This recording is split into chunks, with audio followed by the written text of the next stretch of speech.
I'm Brielle Austin, 28, and I lost my husband David in a car accident when I was 7 months pregnant with twins. At his funeral, while I struggled to stand beside his casket, my mother-in-law leaned over and whispered, "Fatherless children always turn out wrong. David should have married someone who could have given him a proper family." Her cruelty shattered what was left of my heart, but she had no idea what David had left behind for us, or how wrong she was about everything. What happened next would prove that some legacies are stronger than grief, and some mothers will move mountains to protect their children's future. Before we jump back in, tell me where you're tuning in from, and if this story touches you, make sure you're subscribed because tomorrow, I've saved something extra special for you if you've ever felt dismissed or judged during your darkest moment.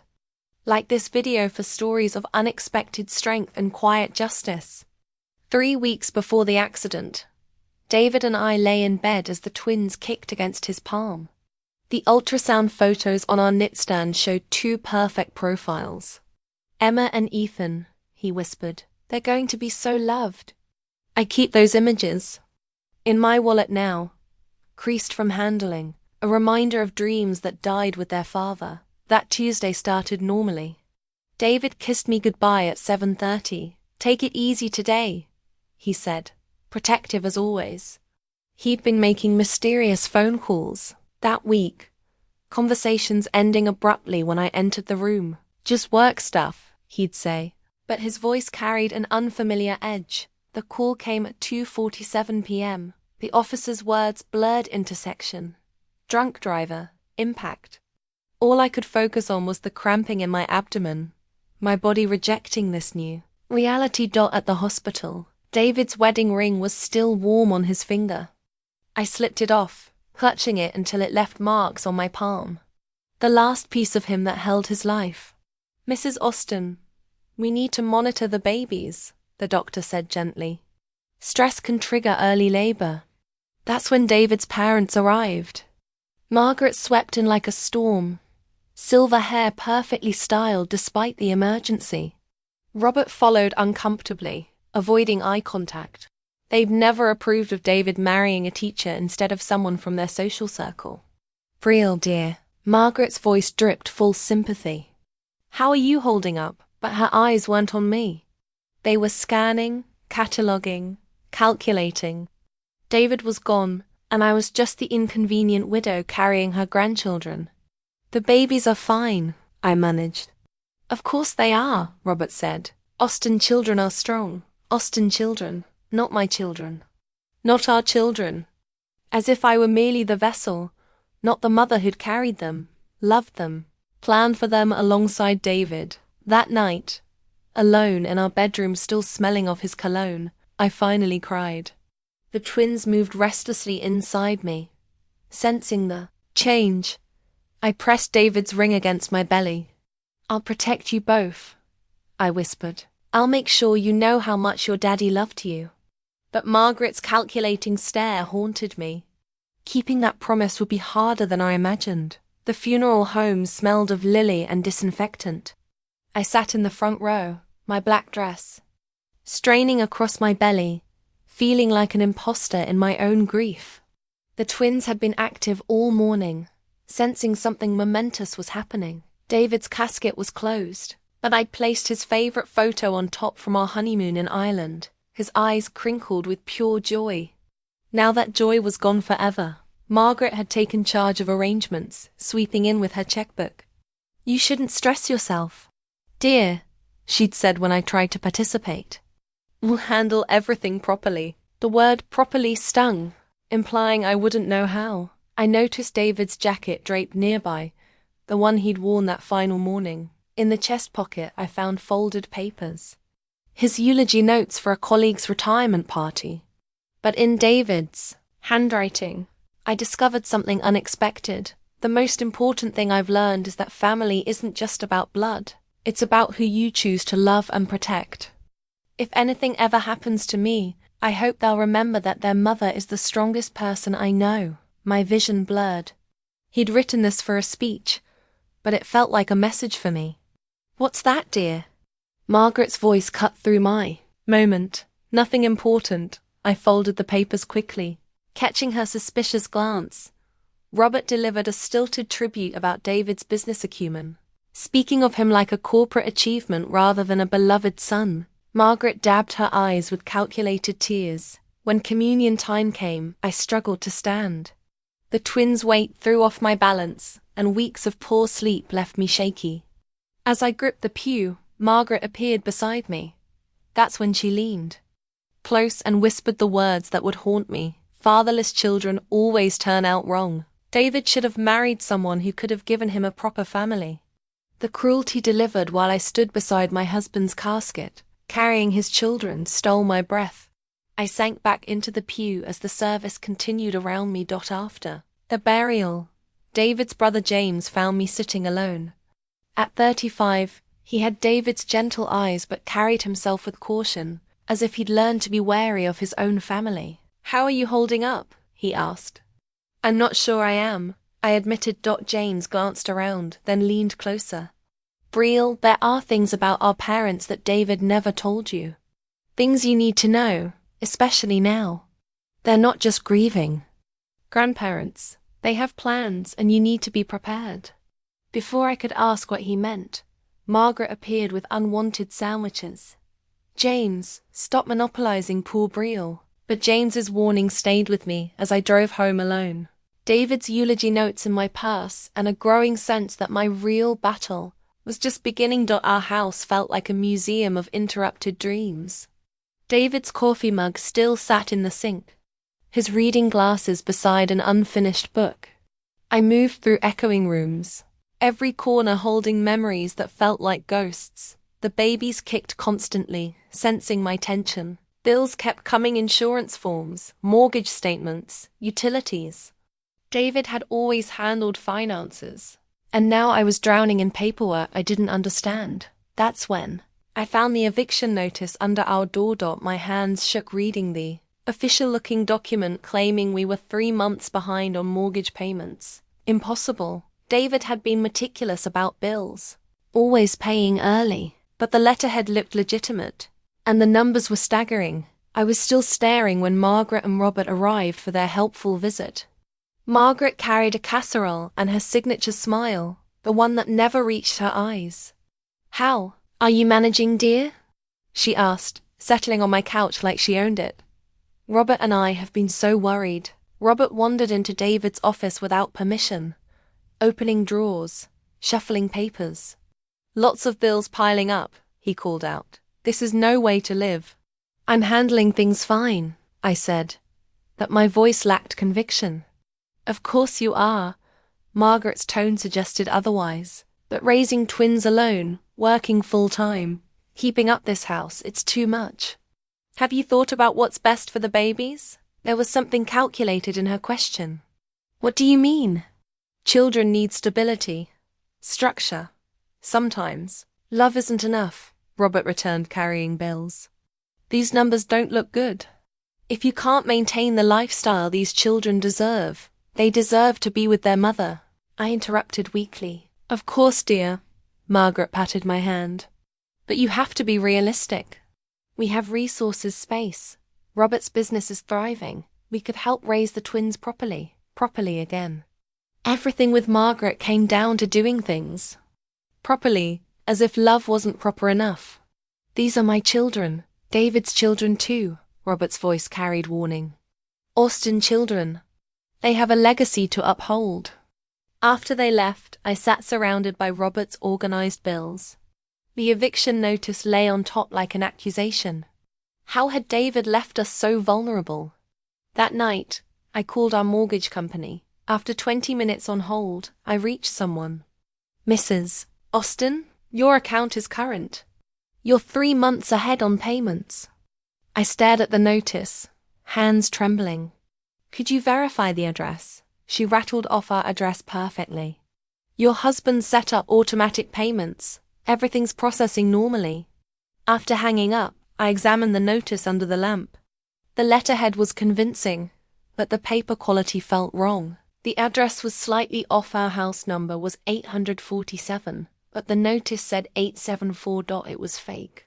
Someone had created this to make me panic. feel desperate and vulnerable. Someone who wanted me to doubt my ability to care for my children.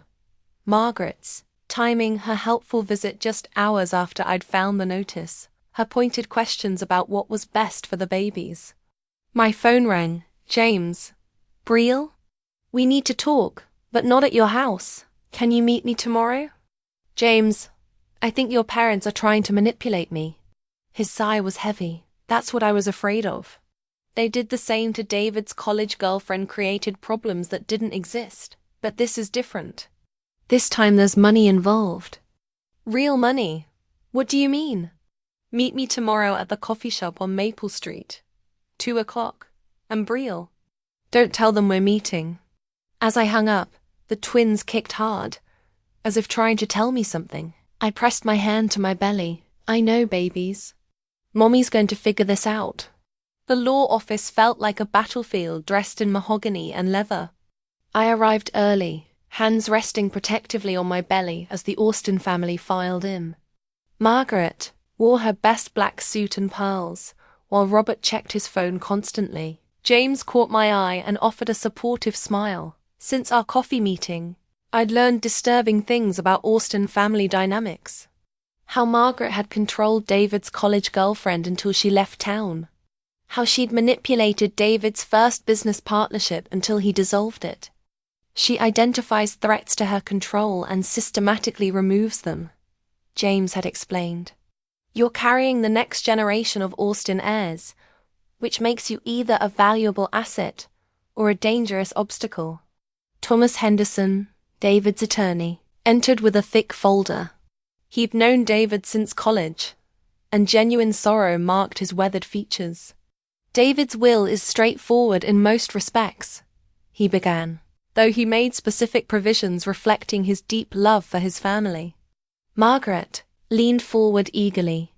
Robert stopped checking his phone. To my beloved wife, Brielle, I leave our family home and all personal belongings, as well as our joint savings and my life insurance benefits. I felt relief. David had provided for us. The house needs work, Margaret murmured loud enough for me to hear. That savings won't last long with 2 babies. Henderson continued with standard language about personal effects until he reached the end. Additionally, David filed several supplementary documents with this office in the weeks before his death. He asked that I inform the family of their existence, that discuss their contents privately with Brielle at a later date. Supplementary documents, Robert's voice sharpened. What kind of documents? I'm not at liberty to discuss specifics, Henderson replied smoothly. David's instructions were very clear about timing and confidentiality. Margaret's facade cracked. Surely David wouldn't keep secrets from his family. Transparency would be appreciated. I'm bound by my client's explicit instructions. David was quite specific about these matters. I watched Robert and Margaret exchange a look that spoke volumes. Whatever they'd hoped to learn wasn't going according to plan. When will these mysterious documents be discussed? Margaret's tone shifted from grief to irritation. Brielle and I will schedule a private meeting in the coming days. As everyone prepared to leave, Margaret approached with her rehearsed sympathy. If there's anything in those papers that's confusing, you know we're here to help. Financial matters can be so complex. I'm sure I'll manage, I said uncertainly. Of course, she patted my arm condescendingly, but sometimes it takes family who understands what's at stake. After they left, Henderson asked me to stay. David came to see me 3 times in the 2 weeks before his death. He was concerned about something. He wanted to ensure you and the children would be completely protected, no matter what happened. Protected from what? I believe he suspected his parents might try to interfere with your ability to raise your children independently. The documents he filed are quite comprehensive. But Brielle, you need to be careful. David's estate is worth considerably more than what was discussed today. What do you mean? Henderson glanced toward where the Austins had exited. Let's schedule that private meeting for tomorrow morning. Come alone, and don't mention it to anyone. Your husband was far more thorough in protecting you than they could possibly imagine. As I drove home, the twins moved restlessly and I couldn't shake the feeling that David had known something I still didn't understand. Whatever those documents contained, they were important enough that he'd gone to extraordinary lengths to keep them secret. Henderson's office felt different the next morning, intimate rather than formal. I'd barely slept, my mind racing about what David had hidden from everyone, including me. Before we begin, Henderson said, pulling out a manila folder, I want you to understand that David loved you deeply. Everything he did was to protect you and your children. He opened the folder and showed me a life insurance policy with numbers that made me gasp. $2.3 million. My hands shook. We never discussed we couldn't afford premiums on something this large. He paid it in full up front. He'd been saving for years, keeping it confidential until after his death. He didn't want anyone, including you, to know while he was alive. Why keep it secret from me? Henderson pulled out another document. Because David suspected his parents might pressure you financially, might try to convince you that you couldn't provide adequately for the children. He wanted resources they knew nothing about. I thought about the fake eviction notice, Margaret's comments about my inability to maintain the lifestyle the children deserved. David had anticipated their exact strategy. There's more, Henderson continued, showing me investment portfolios worth nearly $800,000. David had been building wealth while living modestly, never touching these accounts. How is this possible? We lived paycheck to paycheck, did you? Henderson smiled. Look at your bank statements from the past 2 years. The pattern became clear. David had been depositing my teaching salary into our joint checking, but his paychecks had gone into these hidden investments. He'd been living entirely off my income while secretly building a fortune. Your income alone was sufficient for your lifestyle. David chose to live below his means while investing everything else. He wanted to surprise you someday with complete financial security. My vision blurred with tears. While I'd worried about affording baby clothes, David had been ensuring our children would never want for anything. Why didn't he tell me? Because he was afraid of his parents' reaction if they discovered his wealth. David grew up watching them manipulate family members who had money. He wanted to protect you from becoming a target. He showed me bank records from David's recent activity. 3 weeks before his death, he moved everything into accounts with your name only. You're the sole owner of assets worth over $3 million. Henderson retrieved a sealed envelope. David wrote this letter for you to read after learning about the financial provisions.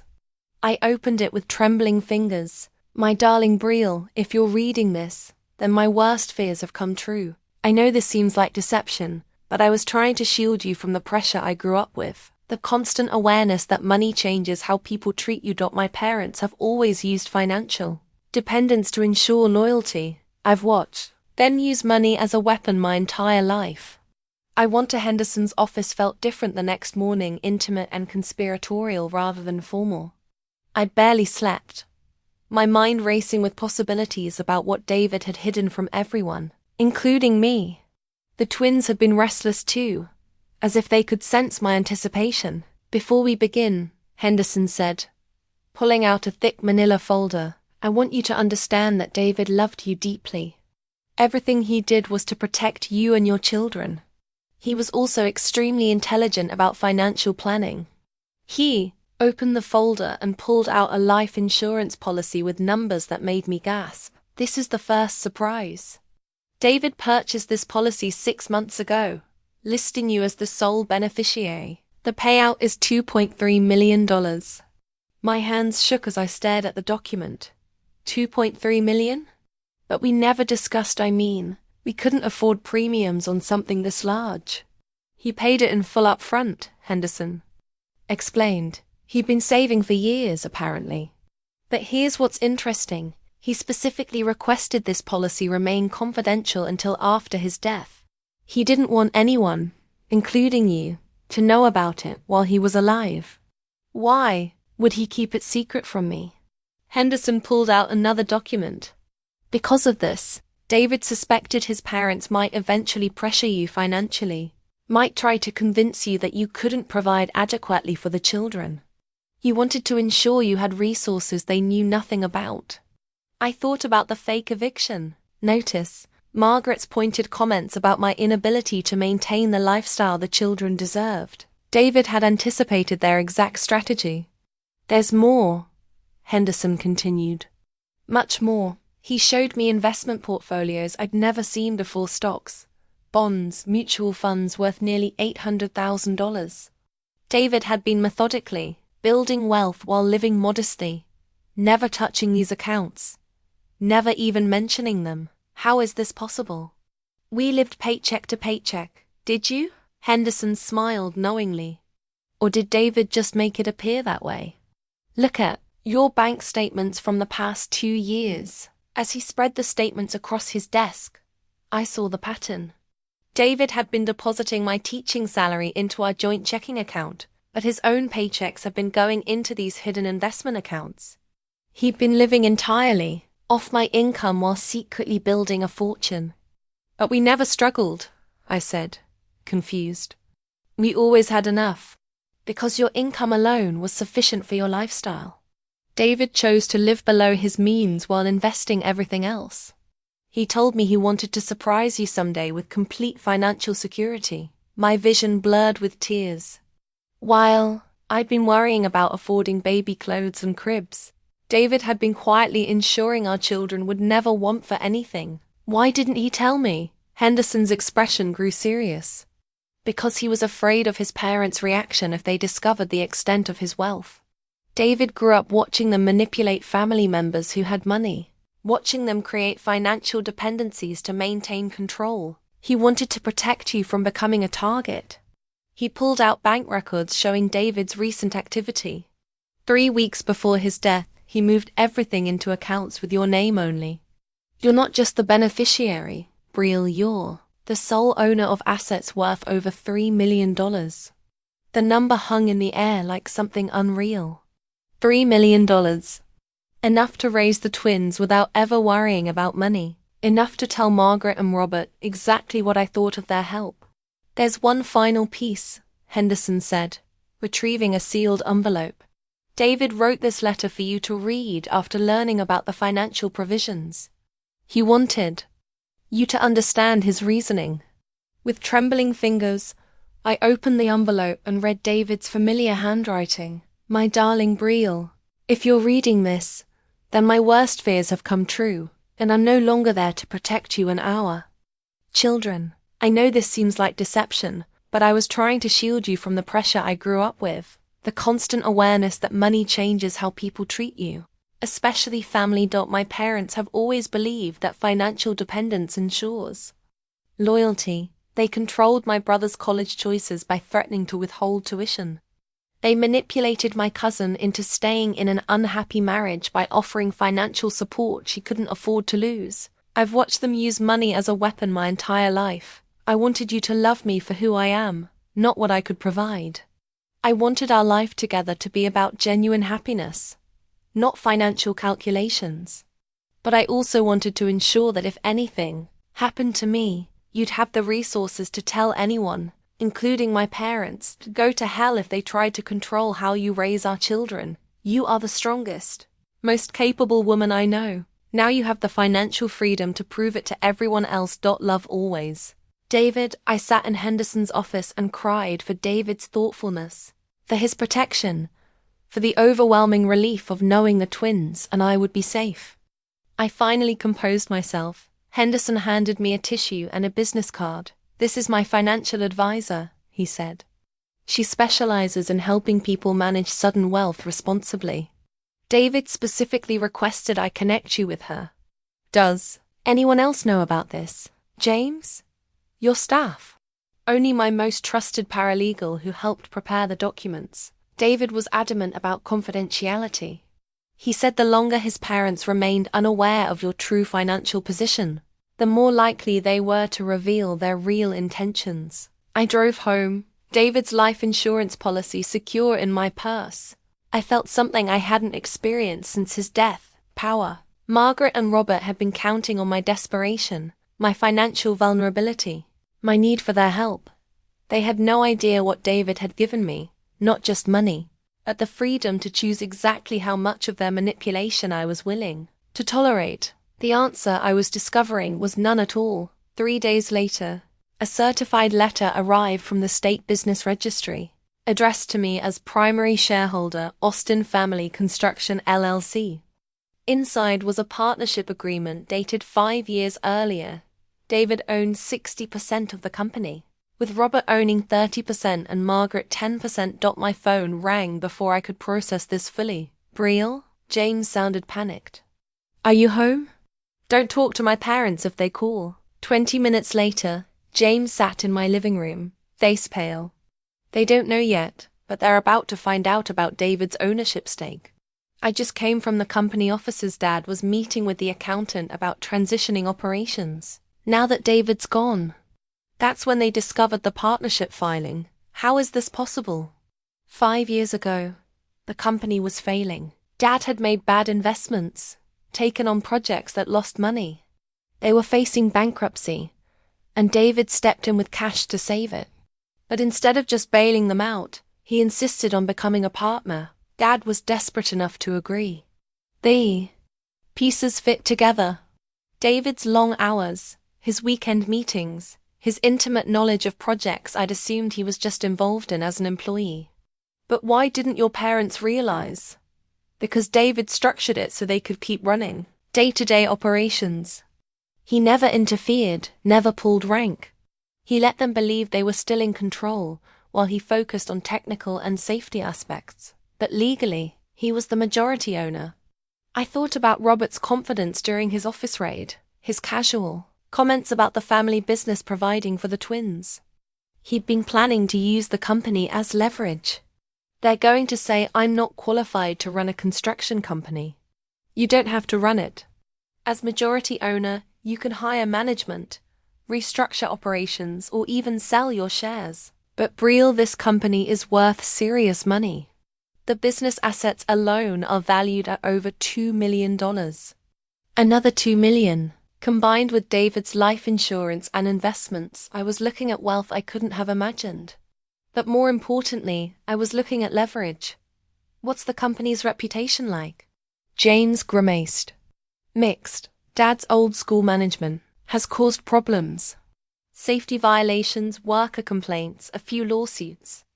The company survives because David's engineering expertise kept projects on track. Without him, it's vulnerable. My phone buzzed with a text from Margaret. Dear, Robert needs to discuss some business matters with you. Family concerns. Can we stop by this evening? I showed the message to James, who groaned. They know. They figured it out. What should I do? Don't see them alone. If you meet with them at all, have Henderson present. They're going to try to convince you to sign over control. I looked down at my belly, where the twins were moving restlessly. David had given me more than money. He'd given me power over the very people trying to control me. Austin Family Construction wasn't just an asset. It was the foundation of Robert and Margaret's social status, their identity, their income, and now I owned the majority of it. James, how badly do your parents need this business to survive financially? Without it, they'd have to sell the family home within 6 months. Dad's entire retirement plan is based on company profits. I felt something shift inside me, a steel core that David's love and foresight had forged. Margaret and Robert had spent weeks trying to make me feel small, inadequate, dependent. They'd manipulated my grief and exploited my vulnerability. Now, I held their entire future in my hands. The contractions started at 3 a.m., sharp pains pulling me from restless sleep. At first, I thought it was stress from discovering David's business ownership. But as I lay counting minutes between waves of pain, I realized the twins were coming early. By 6 a.m., contractions were 5 minutes apart. I called my doctor, who told me to head to the hospital immediately. As I gathered my bag with shaking hands, I felt utterly alone. David should have been here, timing contractions, holding my hand. Instead, I drove myself, gripping the wheel. Through each contraction, my phone buzzing with missed calls from Margaret. At the hospital, The labor progressed quickly, too quickly for an epidural. By noon, I was pushing, surrounded by medical staff, but feeling desperately alone. That's when Margaret and Robert arrived. "Brielle, dear." Margaret swept in as if she belonged. "We've been so worried." "Ma'am, I need to ask you to wait outside," Dr. Martinez interrupted. "We're in active delivery." "But we're family," Robert protested. "Those are our grandchildren." "The mother's wishes come first," the doctor replied, looking to me. "They can stay," I gasped, too exhausted to fight. Emma arrived first at 12:47 p.m., weighing 4 pounds, 2 ounces. Her cry was strong and indignant. When they placed her briefly on my chest before the NICU team took over, I saw David's nose and chin in her tiny features. Ethan followed 8 minutes later, slightly smaller but equally vocal. The moment I heard both babies crying, relief flooded through me. They were small but alive, breathing, fighting. "They're beautiful," Margaret breathed, and for the first time since David's death, her emotion seemed genuine.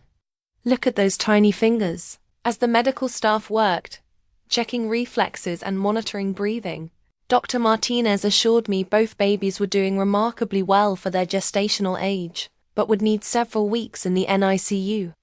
"They look just like David did as a newborn," Margaret said quietly. "Strong Austin features. They're going to need strong Austin guidance to grow up properly." Even exhausted and vulnerable, her words stung. "Not they look like you two, or what beautiful grandchildren. Just emphasis on their Austin heritage. Where are they taking them?"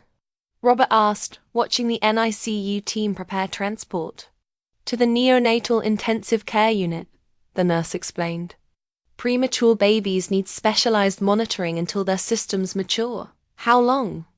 Margaret's question was sharp, businesslike. "Usually 4 to 6 weeks for babies born at this stage." I saw Margaret and Robert exchange a meaningful look. 4 to 6 weeks of separation, hospital visits, vulnerability they could exploit. "Don't worry, dear," Margaret patted my hand with false comfort. "These babies will need so much care, so much attention. It's overwhelming for anyone, especially someone in your condition." "My condition?" "Well, you're exhausted, emotional, dealing with grief and new motherhood. It's perfectly natural to need support. Family support." Before I could respond, a nurse appeared with hospital bracelets for Emma and Ethan, tiny plastic bands with their names and my information as their mother. Looking at those bracelets, I felt something fierce awaken. These were David's children, yes. But they were mine too. I had carried them, brought them safely into the world, despite everything. No one was going to use their premature birth as evidence of my inadequacy. "When can I see them?" I asked. "Once you've recovered, we'll take you to the NICU. Skin-to-skin contact is important for premature babies." That evening, exhausted but determined, I held the twins' hospital bracelets and whispered promises. "Emma, Ethan, your daddy, made sure Mommy has everything she needs to protect you. No one is going to take you away from me." The bracelets were tiny, delicate things, but they represented something unbreakable, the bond between mother and children that no manipulation could sever. The legal papers arrived by courier while I was pumping breast milk 3 days after the twins' birth. The envelope bore the seal of Hartley, Patterson and Associates. Inside were custody petitions that made my blood run cold. "Emergency motion for temporary custody of minor children, Emma Rose Austin and Ethan David Austin," the heading read. Margaret and Robert Austin sought immediate guardianship of my newborn children. Their allegations twisted everything. Petitioners respectfully submit that the natural mother is currently unfit to provide adequate care due to severe postpartum depression, financial instability, and inability to maintain suitable living conditions.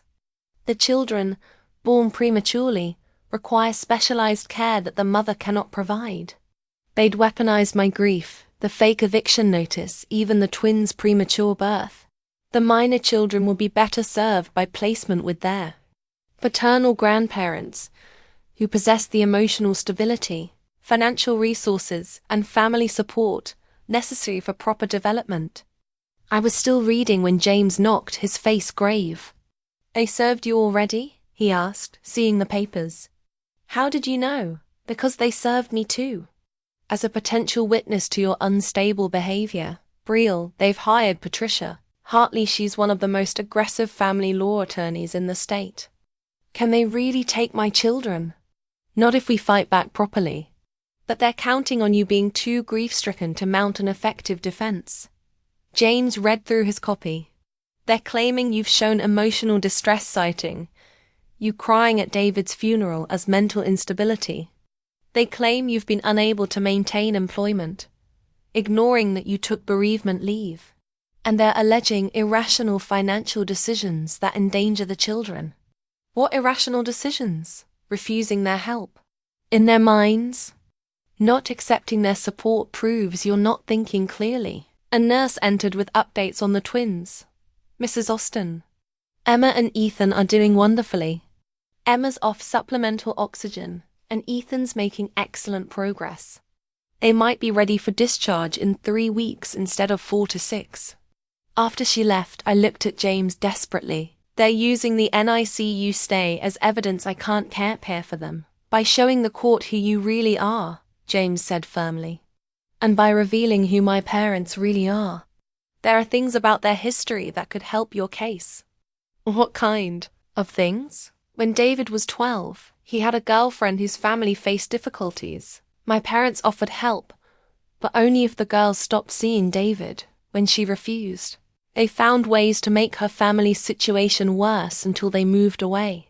"That's horrible, but it was 20 years ago." "It wasn't 20 years ago. They did something similar to my college roommate's sister when she started dating me seriously.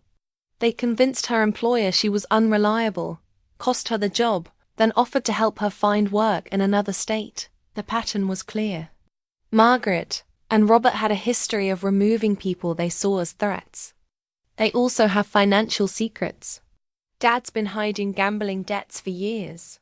The company's books aren't as clean as they appear, and Mom has been taking money from business accounts.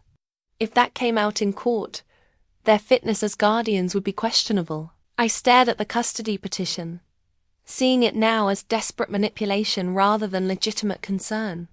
"James, they don't know about David's life insurance or investments yet, do they?" "I don't think so." "Why?" "If they're claiming financial hardship as grounds for custody, but I can prove I'm wealthy enough to provide excellent care, it would demolish their case." "But you need to be strategic about when and how you reveal that information." A new determination was building inside me. Margaret and Robert had filed these papers while I was literally recovering from childbirth, thinking I'd be too weak to fight back. They'd made a critical miscalculation. I need to call Henderson, and I need the best family law attorney money can buy. "Are you sure you're ready for this level of warfare?" I looked toward the NICU, where my children were growing stronger every day. They made it warfare the moment they filed papers to steal my children. Now they're going to learn that David didn't just leave me money, he left me the power to protect our family. The custody petition felt less intimidating now, more like a declaration of war one was fully prepared to win. Excellent progress. Dr. Rodriguez thinks they might be ready for discharge in 3 weeks instead of the original 4 to 6. After she left, I looked at James desperately. They're using the baby's NICU stay as evidence that I can't care for them properly. How do I fight that? By showing the court who you really are, James said firmly. And by revealing who my parents really are. Brielle, there are things about their history that could help your case, but you need to be prepared for an ugly fight. What kind of things? James was quiet for a long moment. When David was 12, he had a girlfriend whose family faced financial difficulties.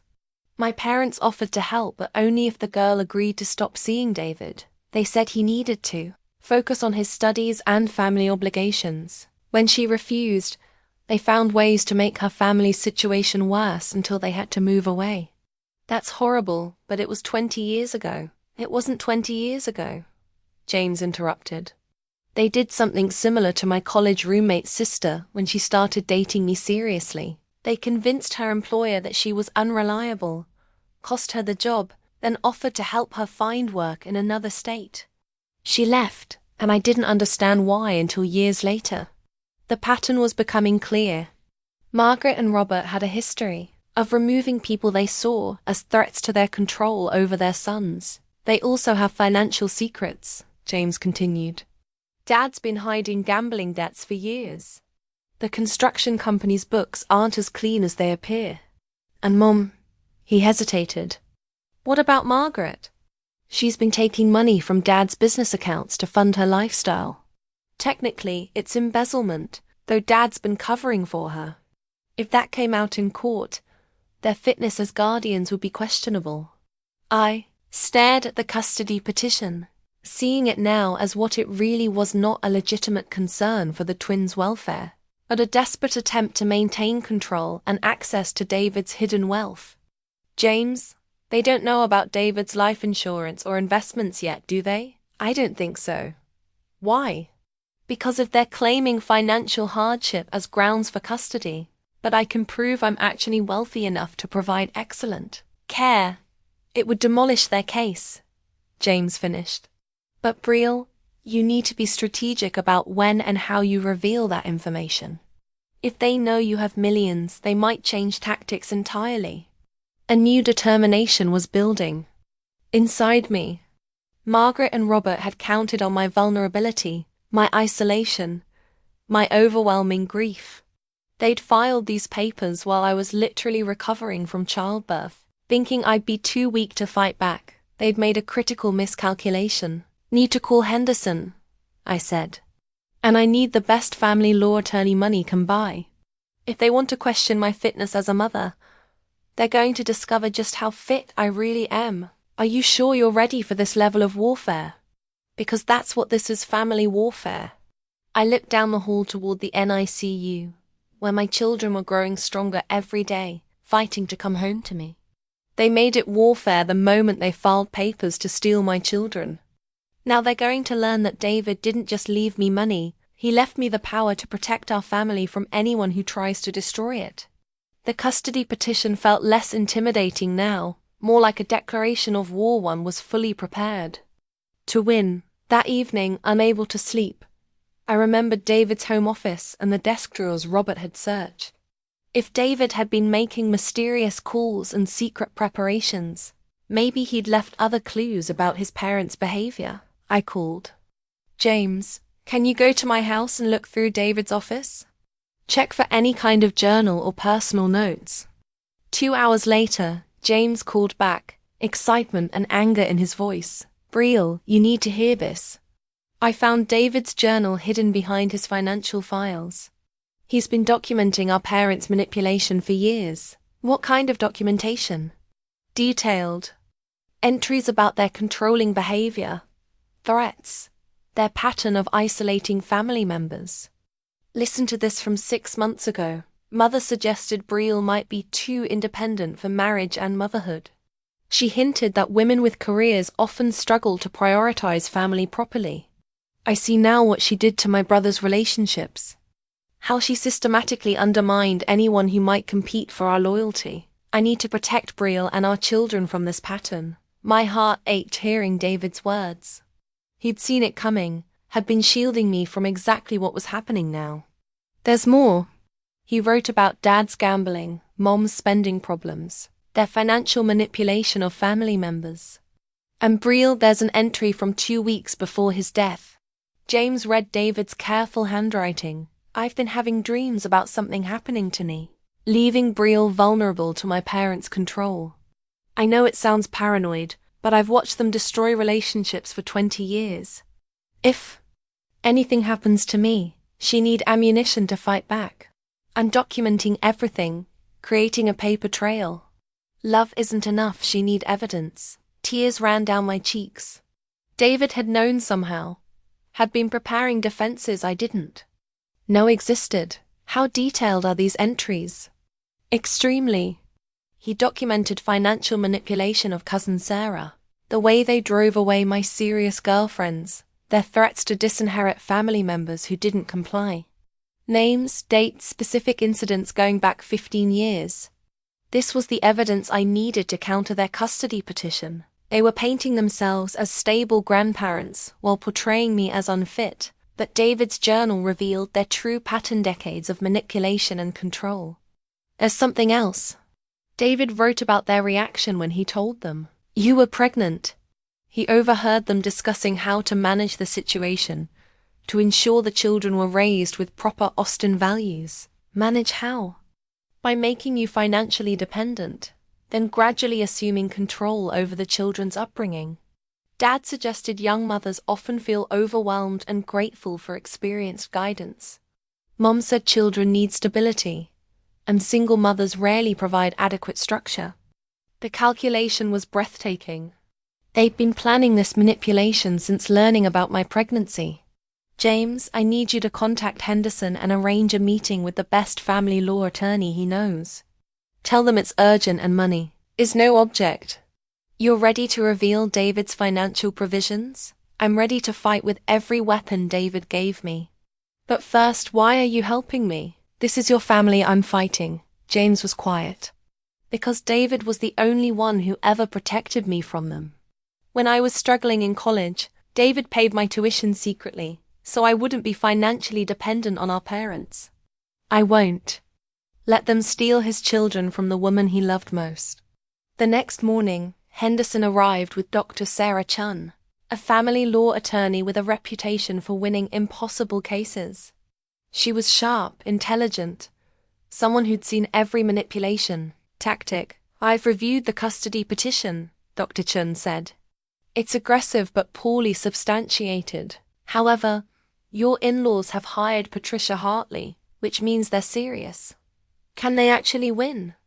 "Not if we present a comprehensive defense, but I need to understand your resources. Fighting this requires significant financial investment." I looked at Henderson, who nodded encouragingly. It was time to reveal David's provisions. "Money isn't a concern. My husband left me very well provided for." Dr. Chun's eyebrows rose as Henderson explained the life insurance, investments, and business ownership. By the time he finished, she was taking detailed notes. "This changes everything.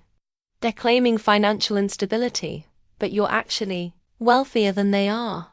Their entire case is built on false premises." "There's more," I said, and told her about David's journal. Dr. Chun smiled for the first time. "Mrs. Austin, your husband didn't just leave you money. He left you a roadmap for winning this case. With this documentation and your financial resources, we can not only defeat their custody petition, but potentially file countercharges." As she prepared to leave, Dr. Chun paused. "Are you prepared for this to get ugly? When people like your in-laws realize they're losing control, they often escalate." Dramatically, I looked toward the NICU, where my children were growing stronger, waiting to come home to the mother who would protect them with everything David had given me. Let them escalate. They have no idea what they're really fighting against. Dr. Chun didn't waste time. Within 48 hours, she'd hired Marcus Rivera, a private investigator who specialized in family court cases. When he walked into my hospital room carrying a thick folder, I knew it would change everything. "Mrs. Austin." Marcus was compact with intelligent eyes and the methodical manner of someone who'd spent years uncovering hidden truths. "I've been investigating your in-laws' background, and what I've found supports your attorney's strategy." "Completely." He opened the folder, spreading documents across my bedside table. Bank statements, court records, employment histories, a paper trail of the Austin family's carefully hidden secrets. "Let's start with Margaret Austin's financial history," Marcus said, pointing to bank transfers. "Over the past 3 years, she's been systematically transferring money from Austin family construction accounts into personal investments. Small amounts at first, but escalating significantly. The numbers were staggering. Margaret had embezzled nearly $200,000 from the family business, covering her tracks with creative bookkeeping. Does Robert know? He knows some of it, but not the full extent. And here's where it gets interesting. Margaret's been investing this money in high-risk ventures that have failed spectacularly. She's lost most of what she stole. He showed me investment records for cryptocurrency schemes, failed real estate, flips, and speculative stock purchases. Margaret hadn't just embezzled money, she'd gambled it away with reckless abandon. Meanwhile, Robert Austin has his own financial problems. The next documents revealed Robert's gambling addiction in devastating detail: casino receipts, online betting accounts, loan shark payments hidden as business expenses. He owed nearly $300,000 to various creditors. The construction business is essentially bankrupt, Marcus explained. They've been using new client deposits to pay old debts, which is fraud. Without David's technical expertise bringing in major contracts, they're about 6 months from complete collapse. I understood now why Margaret and Robert were so desperate to gain control of the twins. They needed access to David's wealth to save themselves from financial ruin. There's more, Marcus said grimly, producing a detailed report on the Austin family's history of controlling their children's relationships.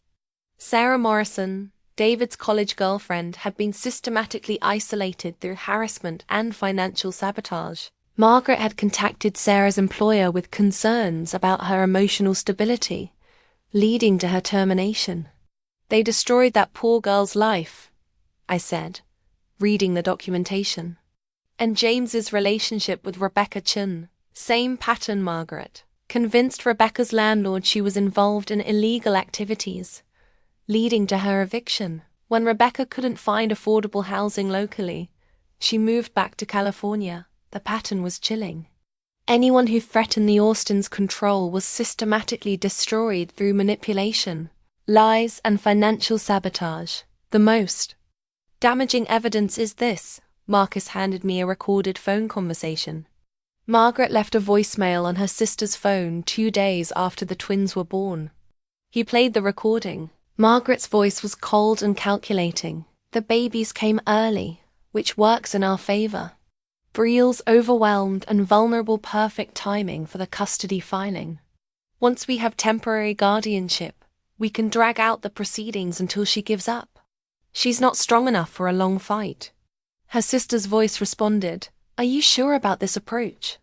"Taking someone's children, they're Austin children," Margaret interrupted sharply. "That girl was never suitable mother material, and now we have legal grounds to prove it." The recording continued with Margaret detailing their strategy, prolonging court proceedings to drain my resources, using my grief as evidence of mental instability. She actually admits to filing false claims. I asked, incredulous. Not directly, but she reveals their motivation has nothing to do with the children's welfare. This recording, combined with the financial evidence, paints a clear picture of people desperate to maintain control through any means necessary. Marcus showed me one final piece. I investigated their current living situation. The Austin family home has been mortgaged 3 times to cover Robert's gambling debts. They're currently 2 months behind on payments and facing foreclosure proceedings. The irony was almost too much. Margaret and Robert were claiming I couldn't provide stable housing, while they were on the verge of losing their own home. Mr. Rivera, how solid is this evidence? Every document is authentic and legally obtained. The financial records are from official sources. The recordings were made with consent from one party, and the pattern of harassment can be corroborated by multiple witnesses. Dr. Chun knocked and entered, carrying her own folder. Perfect timing. I've just finished reviewing Marcus's preliminary report. Mrs. Austin, your in-laws have made several critical errors. Such as? They've painted themselves as financially stable grandparents while hiding massive debts and criminal behavior. They've claimed concern for the children's welfare, while demonstrating a decades-long pattern of destroying family relationships. For personal gain, she sat down, her expression confident. With this evidence, we're not just defending against their custody petition, we're going on the offensive. We can file counterclaims for harassment, attempted fraud, and malicious prosecution. Will that be enough to stop them? Mrs. Austin, By the time we're finished presenting this evidence, your in-laws will be too busy defending themselves against criminal charges to worry about custody of your children. As Marcus packed up his investigation files, I felt something I hadn't experienced since David's death: complete confidence in my ability to protect my family. The private investigator's report felt like David's final gift, the truth that would set me and our children free from his parents' manipulation forever. The morning I brought Emma and Ethan home from the hospital, Henderson called with news that would complete David's protective masterpiece. I was sitting in the nursery, both babies sleeping peacefully after 3 weeks of NICU care, when my phone rang. "Brielle, can you come to my office this afternoon? There's one final provision in David's estate planning that I'm now authorized to discuss. You'll want to bring the babies. David specifically requested they be present." 2 hours later, I sat in Henderson's office with Emma in my arms, while Ethan dozed in his carrier. The lawyer's expression was admiration mixed with amazement as he pulled out a sealed envelope marked, "To be opened only after E&E come home." "E&E?" I asked. "Emma and Ethan, David's code for the twins. What I'm about to show you represents the culmination of 5 years of financial strategy." He opened the envelope and withdrew a trust document. The heading read, "The Emma Rose and Ethan David Austin Educational and Security Trust." David established this irrevocable trust 6 months ago, funded with stock investments he'd been building since college, investments nobody else knew about. The trust's value made me gasp. $4.7 million. Invested in blue-chip stocks and government bonds, growing steadily and protected from any external claims. 4.7 million? I could barely speak. He'd been investing aggressively since his early 20s, living far below his means and reinvesting every dividend. But here's the genius: this trust is specifically designed to prevent any family interference with the children's education or welfare. Henderson walked me through the provisions. The money could only be used for Emma and Ethan's education, healthcare, and essential needs.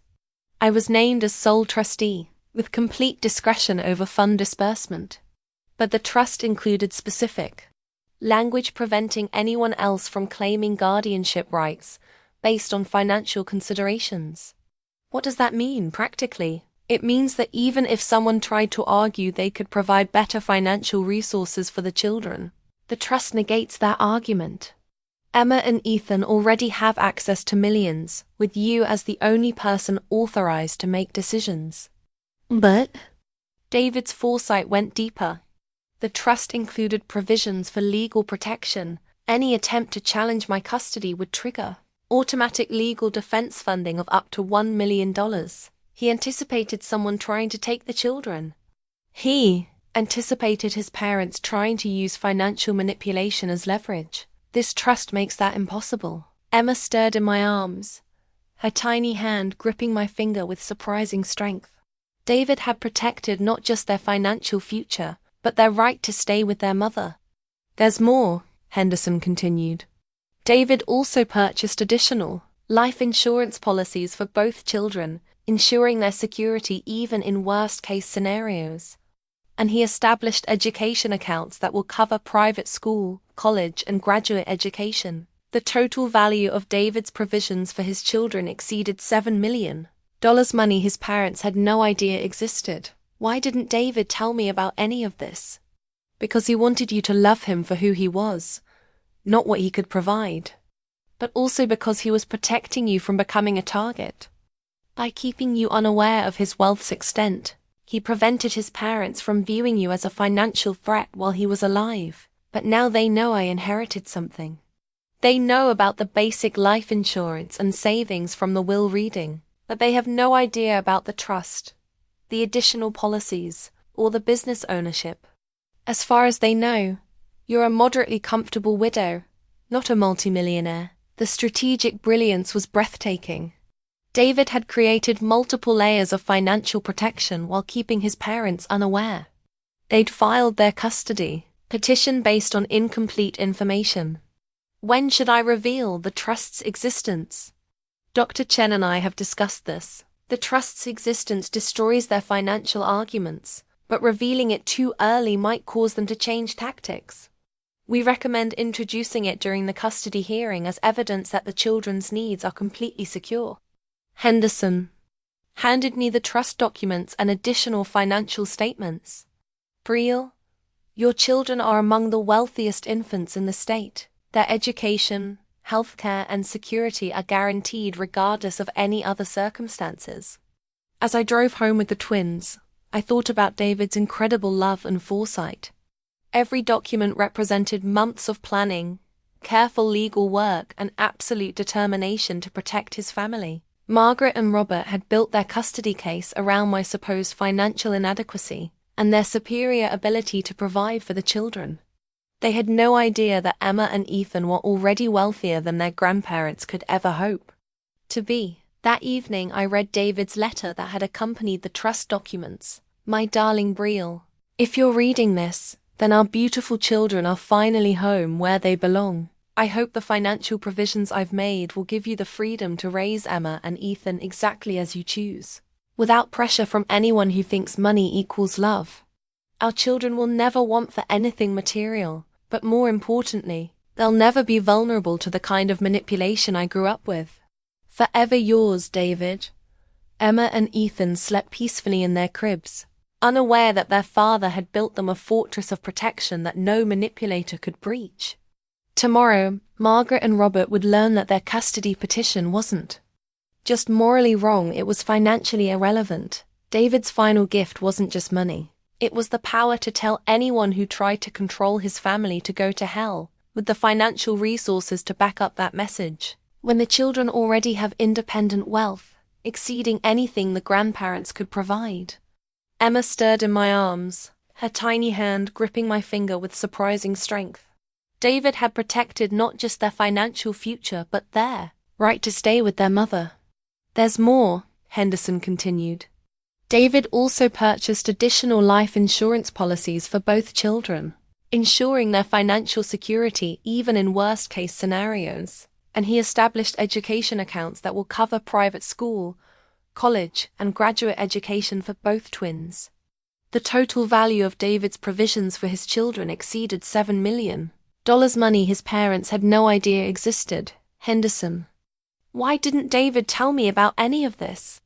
Because he wanted you to love him for who he was, not what he could provide. But also because he was protecting you from becoming a target. His parents have a history of manipulating family members who have money. By keeping you unaware of the extent of his wealth, he prevented them from viewing you as a financial threat while he was alive. But now they know I inherited something. They know about the basic life insurance and savings from the will reading, Henderson agreed. But they have no idea about the trust, the additional policies, or the business ownership. As far as they know, you're a moderately comfortable widow, not a multimillionaire. The strategic brilliance was breathtaking. David had created multiple layers of financial protection while keeping his parents unaware of their scope. They'd filed their custody petition based on incomplete information, believing they could overwhelm me with superior resources. When should I reveal the trust's existence? Dr. Chen and I have discussed this, Henderson replied. The trust's existence destroys their financial arguments, but revealing it too early might cause them to change tactics. We recommend introducing it during the custody hearing as evidence that the children's financial needs are completely secure under your care. Henderson handed me the trust documents and additional financial statements. Brielle, your children are among the wealthiest infants in the state. Their education, healthcare, and security are guaranteed regardless of any other circumstances. David didn't just provide for their needs, he ensured they could never be used as pawns in financial manipulation. As I drove home with the twins, I thought about David's incredible love and foresight. Every document Henderson had shown me represented months of planning, careful legal work, and absolute determination to protect his family from people he'd spent his lifetime trying to please. Margaret and Robert had built their custody case around my supposed financial inadequacy and their superior ability to provide for the children. They had no idea that Emma and Ethan were already wealthier than their grandparents could ever hope to be. That evening, I sat in the nursery reading David's letter that had accompanied the trust documents. My darling Brielle, if you're reading this, then our beautiful children are finally home where they belong.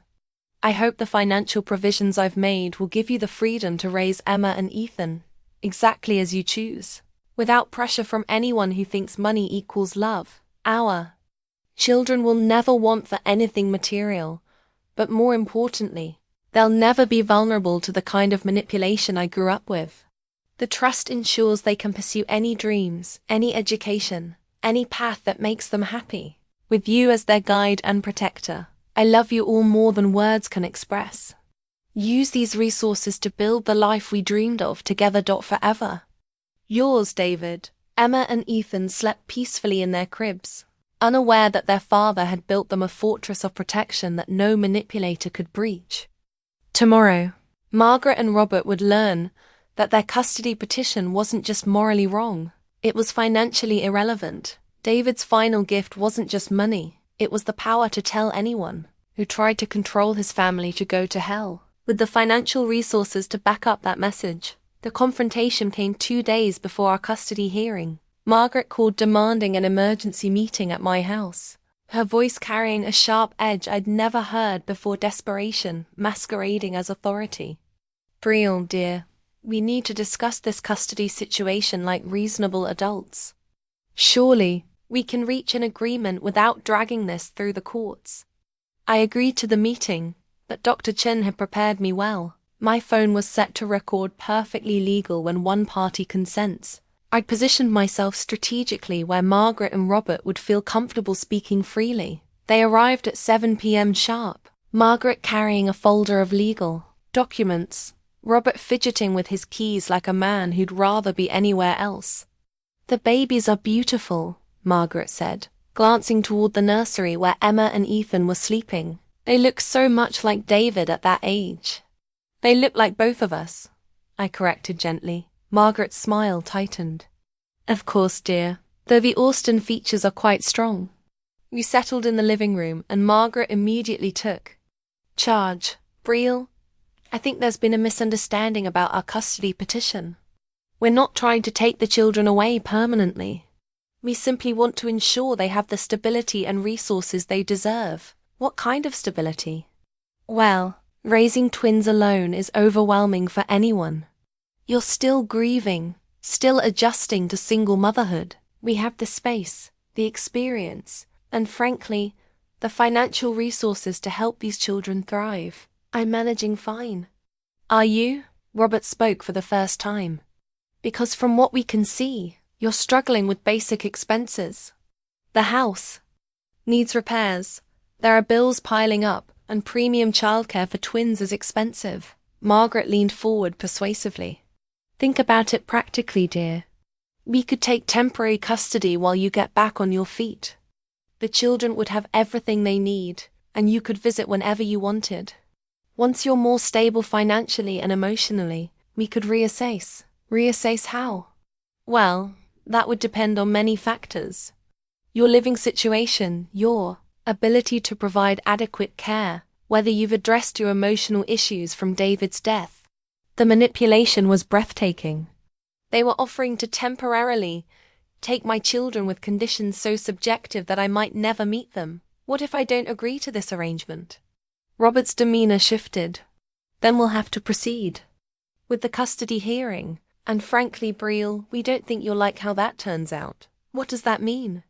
Margaret opened her folder and pulled out pictures of me crying at David's funeral, looking exhausted at the hospital, struggling with the baby's car seats.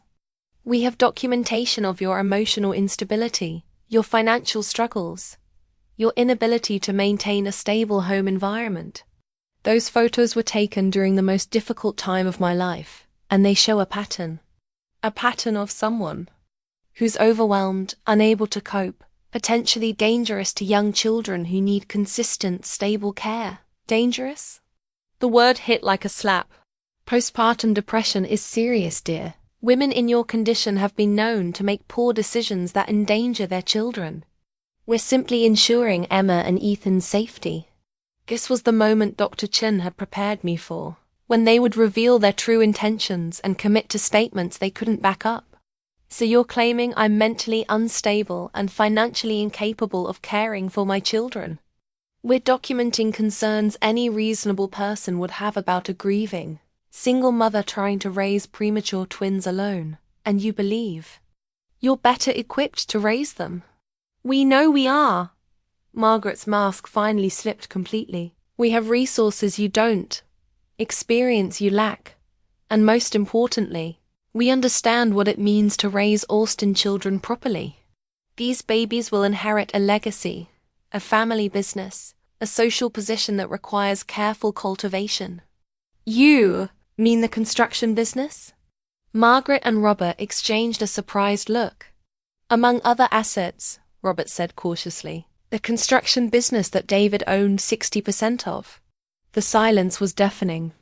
Margaret's face went pale, and Robert actually dropped his keys. How did you? Margaret started, then stopped. How did I know that David was the majority owner of Austin Family Construction? Because unlike you, I actually read the partnership agreements. Did you really think you could hide that from his widow? Robert found his voice first. That business arrangement was complicated. David was a silent partner. David was the majority shareholder, which means I now own 60% of your company. The company you've been using as evidence of your financial stability. Margaret's composure cracked completely. You don't understand business operations, dear. Ownership on paper doesn't mean. It means I can fire you both and hire new management anytime I choose. It means the financial foundation of your custody case just disappeared. You wouldn't, Margaret breathed. Wouldn't I? You're trying to steal my children based on claims that I'm mentally unstable and financially desperate. Meanwhile, I own the majority of your income source. How exactly does that math work? Robert stood up abruptly. Margaret, we should go. But Margaret wasn't finished. This is exactly what we were afraid of. You're making irrational financial threats, proving you're not mentally stable enough to raise children properly. Really? Because I'm recording this entire conversation, and what it actually proves is that you filed a false custody petition based on manipulated information while hiding your own financial problems. The recording revelation hit them like a physical blow. Margaret grabbed Robert's arm, her face flushed with panic. You can't record us without permission. Actually, I can. Single-party consent state. Everything you've said tonight is admissible in court, including your admission that you're trying to take my children to control David's business assets. Robert was already heading for the door. Margaret, we're leaving, now. As they gathered their papers hastily, Margaret made one final attempt. Brielle, you're making a terrible mistake. Those children need family guidance, proper upbringing. What they need is a mother who loves them unconditionally, I said, standing with new confidence. Not grandparents who see them as pawns in a financial game.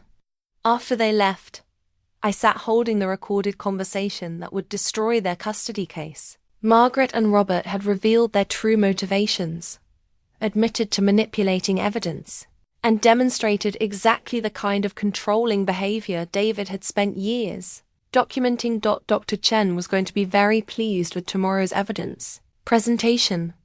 The counterattack was complete, and Margaret and Robert had provided the ammunition themselves. The family court hearing took place in a sterile room that smelled of disinfectant and broken dreams.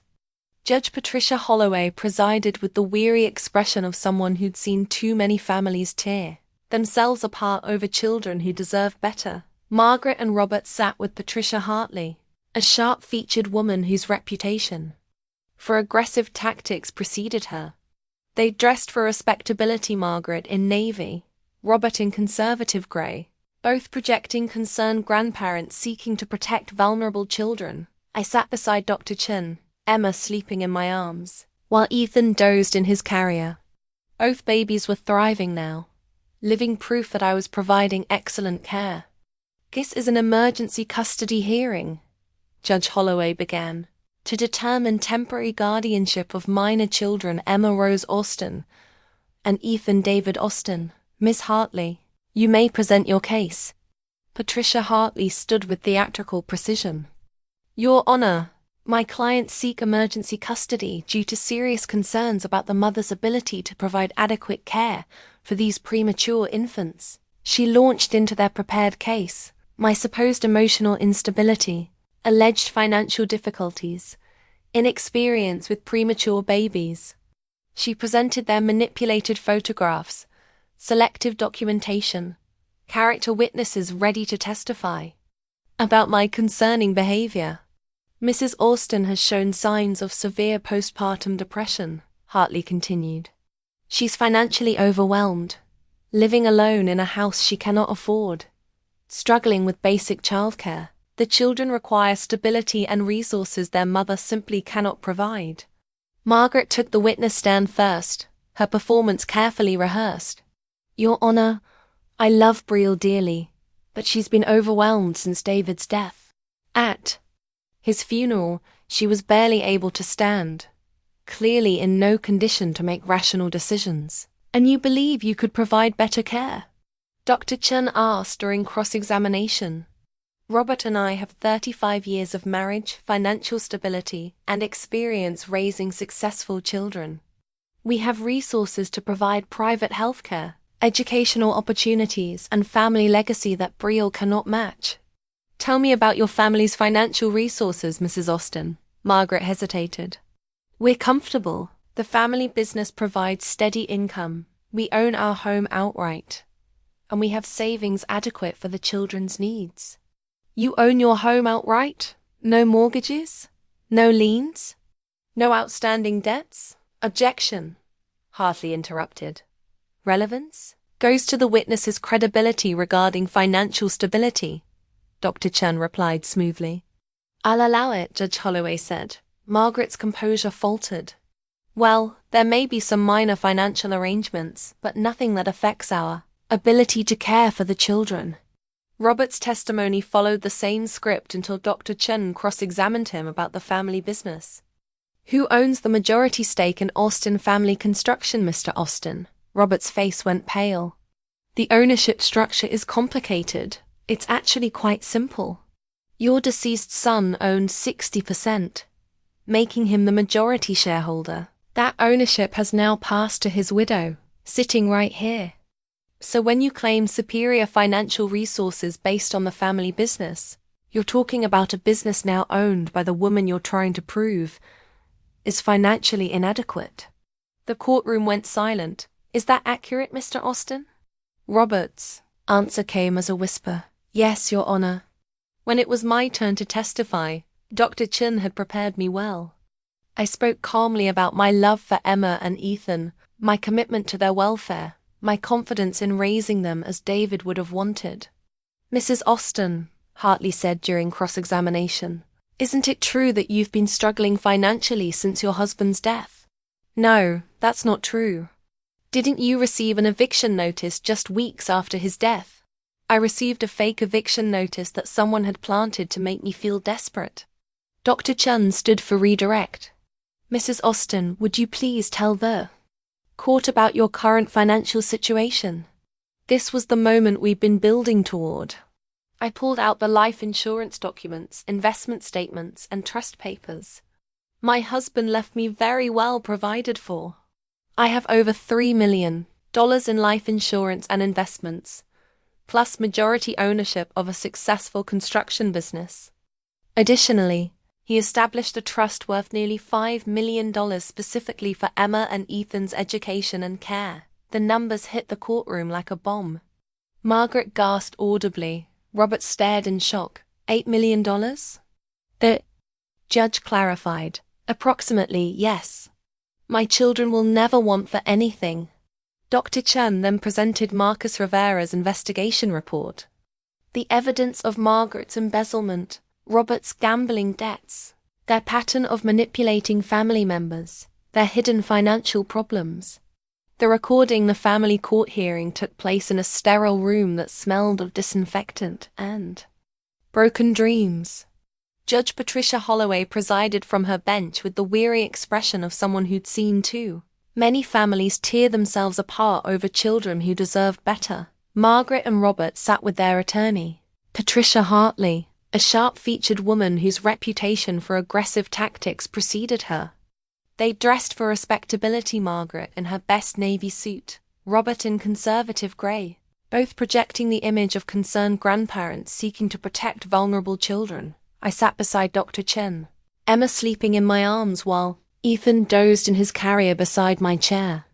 Both babies were thriving now, gaining weight and developing normally despite their premature start. They were living proof that I was providing excellent care. "This is an emergency custody hearing," Judge Holloway began, "to determine temporary guardianship of minor children, Emma Rose Austin and Ethan David Austin, currently in the custody of their natural mother, Brielle Austin. Miss Hartley, you may present your case."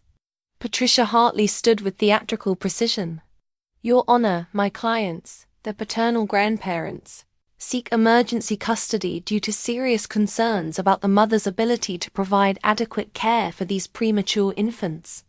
She launched into their prepared case. My supposed emotional instability following David's death, my alleged financial difficulties, my inexperience with premature babies requiring specialized care.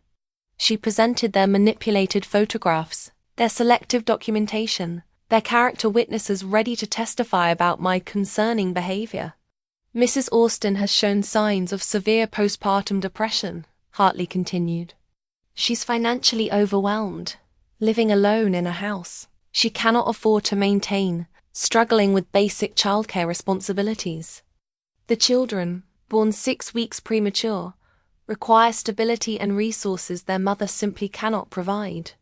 Margaret took the witness stand first, her performance carefully rehearsed. "Your Honor, I love Brielle dearly, but she's been overwhelmed since David's death. At his funeral, she was barely able to stand, clearly in no condition to make rational decisions about the children's welfare. And you believe you could provide better care?" Dr. Chen asked during cross-examination. "Robert and I have 35 years of marriage, financial stability, and experience raising successful children. We have the resources to provide private healthcare, educational opportunities, and family legacy that Brielle cannot match." "Tell me about your family's financial resources, Mrs. Austin." Margaret hesitated. "We're comfortable. The family business provides steady income, we own our home outright, and we have savings adequate for the children's needs." Dr. Chen smiled. "You own your home outright?" "Yes, of course. No mortgages? No liens? No outstanding debts?" "Objection," Hartley interrupted. "Relevance?" "Goes to the witness's credibility regarding financial stability," Dr. Chen replied smoothly. "I'll allow it," Judge Holloway said. Margaret's composure faltered slightly. "Well, there may be some minor financial arrangements, but nothing that affects our ability to care for the children." Robert's testimony followed the same script. Concerns about my mental state, emphasis on their financial superiority, insistence that the children needed proper Austin family guidance. He painted himself as a successful businessman worried about his grandchildren's welfare. When Dr. Chen cross-examined him about the family business, Robert grew evasive. "Austin Family Construction has been successful for decades. We provide good jobs, complete quality projects, maintain excellent community standing." "Who owns the majority stake in Austin Family Construction, Mr. Austin?" Robert's face went pale. "The ownership structure is complicated. It's actually quite simple," Dr. Chen interrupted.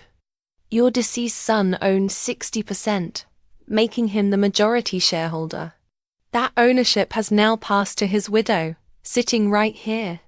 So when you claim superior financial resources based on the family business, you're actually talking about a business now owned by the woman you're trying to prove is financially inadequate." The courtroom went silent. Hartley looked stunned, and I could see Judge Holloway taking careful notes. "Is that accurate, Mr. Austin?" Robert's answer came out as a whisper. "Yes, Your Honor." "So the business you're citing as evidence of your financial stability to care for these children is actually owned by their mother?" Yes, Your Honor. When it was my turn to testify, Dr. Chun had prepared me well. I spoke calmly about my love for Emma and Ethan, my commitment to their welfare, my gratitude for the excellent care they'd received in the NICU, and my confidence in raising them as David would have wanted. Mrs. Austin, Hartley said during cross-examination, isn't it true that you've been struggling financially since your husband's death? No, that's not true. Didn't you receive an eviction notice just weeks after his death? I received a fake eviction notice that someone had planted to make me feel desperate and vulnerable. Hartley looked confused. Fake? Completely fabricated. I verified with my mortgage company that our account was actually 3 months ahead on payments, not behind. Who would create a fake eviction notice? Someone who wanted me to feel financially desperate so I'd be grateful for their help and control. Dr. Chen stood for redirect. Mrs. Austin, would you please tell the court about your current financial situation? This was the moment we'd been building toward. I pulled out the life insurance documents, investment statements, and trust papers. My husband left me very well provided for. I have over $3 million in life insurance and investments, plus majority ownership of a successful construction business. Additionally, he established a trust worth nearly $5 million, specifically for Emma and Ethan's education and care. The numbers hit the courtroom like a bomb. Margaret gasped audibly. Robert stared in shock, and even Judge Holloway looked surprised. $8 million? The judge clarified. Approximately, yes. My children will never want for anything healthcare, education, opportunities. They're among the wealthiest infants in the state. Dr. Chun then presented Marcus Rivera's investigation report. The evidence of Margaret's embezzlement, Robert's gambling debts, their pattern of manipulating family members, their hidden financial problems, the recording from my house where they'd admitted to filing the custody petition to gain control of David's assets. By the time we finished presenting evidence, Margaret and Robert looked like defendants rather than concerned grandparents. Entire case had been built on false premises: my supposed financial inadequacy, their superior resources, their stable family environment. Judge Holloway called a brief recess, then returned with her decision. This court finds no evidence supporting the petitioner's claims of parental unfitness or financial inadequacy. In fact, the evidence suggests that Mrs. Brielle Austin is providing excellent care for her children and possesses more than adequate resources for their continued welfare. She looked directly at Margaret and Robert. Furthermore, this court is deeply concerned about evidence suggesting the custody petition was filed under false pretenses, potentially to gain access to the deceased father's estate assets rather than out of genuine concern for child welfare. The petition for emergency custody is denied. Full custody remains with the natural mother. Additionally, this court is referring evidence of potential fraud and embezzlement to the appropriate authorities for investigation. The gavel came down with finality. Margaret burst into tears. Whether from grief or panic, I couldn't tell. Robert sat in stunned silence, finally understanding the magnitude of their miscalculation. As we gathered our papers to leave, Margaret made one final attempt. Brielle, please, we're family. We only wanted what's best for the children. I looked at her with the confidence David's love had given me. What's best for Emma and Ethan is growing up knowing they're loved unconditionally, not used as pawns in financial manipulation. They'll know their grandparents' true character soon enough. Outside the courthouse, Dr. Chun shook my hand with genuine admiration. Your husband was a remarkable strategist, Mrs. Austin. He didn't just protect you financially. He gave you the tools to protect your children from anyone who might try to control them. Emma stirred in my arms as we walked to the car, her tiny hand gripping my finger with perfect trust. David had kept his promise. His children would grow up free from the manipulation that had shaped his own childhood, protected by love that had transcended even death. The judge's gavel had done more than deny a custody petition. It had validated everything David had believed about the family we'd built together. 2 weeks after the custody hearing, I walked into Austin Family Construction for the first time as its majority owner. The modest office building looked the same, but everything inside was about to change dramatically. Margaret and Robert hadn't spoken to me since the judge's ruling. They'd been dealing with criminal investigations into Margaret's embezzlement and Robert's fraudulent use of business funds. Their lawyer had advised avoiding contact while the district attorney built cases against them. I'd come to implement David's vision for the company, a vision I'd discovered in his personal files, detailed plans for transforming Austin Family Construction into something that honored both his memory and values. The office manager, Linda Morrison, greeted me nervously. She'd worked for the company 15 years and was terrified about what new ownership might mean. Mrs. Austin, I wasn't sure if you'd want to meet with the staff, or I definitely want to meet everyone, I said warmly. But first, I need to understand exactly what David was planning. In David's office, I found detailed business plans hidden behind family photos.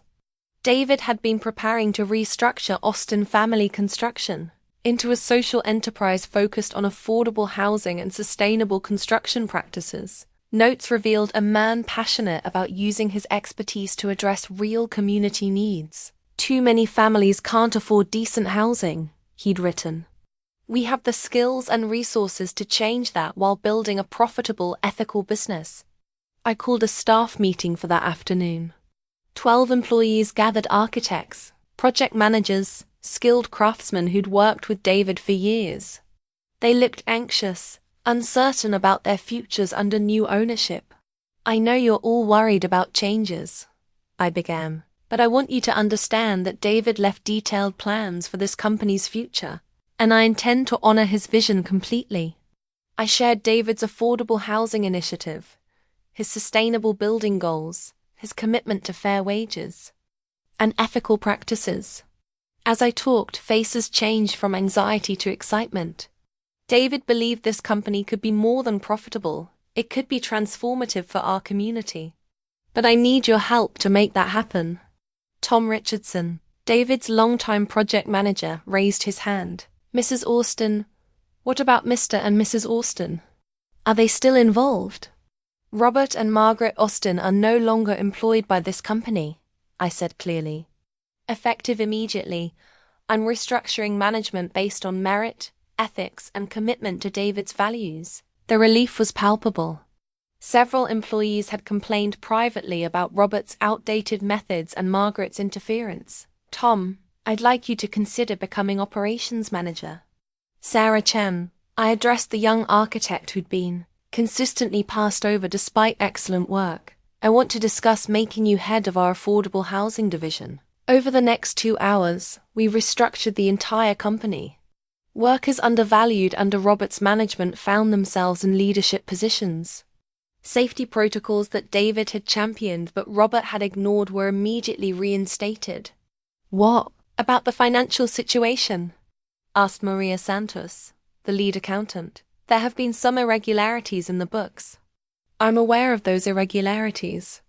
We're cooperating fully with law enforcement investigations, and we're implementing new financial controls to ensure complete transparency going forward. The new Austin Family Construction would operate with the highest ethical standards, a direct rebuke to Margaret and Robert's corrupt management. That evening, James called to check on the restructuring. The employees are excited, I told him. They loved David and wanted to implement his ideas for years, but Robert wouldn't consider changes. What about the affordable housing initiative? We're starting with 3 projects next month. Habitat for Humanity Partnership, renovation work for senior citizens, and a pilot program for energy-efficient homes that working families can actually afford. James was quiet. David would be so proud of what you're doing. I hope so. But James, I need to ask, are you interested in being involved? David always said you understood the business side better than anyone. Are you offering me a job? I'm offering you the chance to help build the company David dreamed of. 3 days later, James accepted the position of Chief Financial Officer. Together, we filed articles of incorporation for the new company structure, officially renaming it Austin Mitchell Construction. building community, building hope. The name change was deliberate and symbolic. David's legacy would continue, but combined with my commitment to the values we'd shared, Margaret and Robert's response came through. Their lawyer a cease and desist letter, claiming I had no right to change the company name or structure. Their attorney demanded I restore their management positions and reverse all operational changes. Dr. Chin's response was swift. As majority owner, I had complete authority over company operations. Margaret and Robert's employment had been terminated for cause, and their attempts to interfere with lawful business operations could constitute criminal harassment. That week, I received a call from the district attorney's office. Margaret had been formally charged with embezzlement and fraud. Robert faced charges related to illegal use of company funds. Their trial was scheduled for 6 months away, but the evidence was overwhelming. More importantly, their social standing had collapsed. Word had spread about the custody case, the financial crimes, their attempts to manipulate a grieving widow. The respectability they'd spent decades building was gone. Austin Mitchell Construction, meanwhile, was thriving. Our first affordable housing project had attracted media attention and new clients.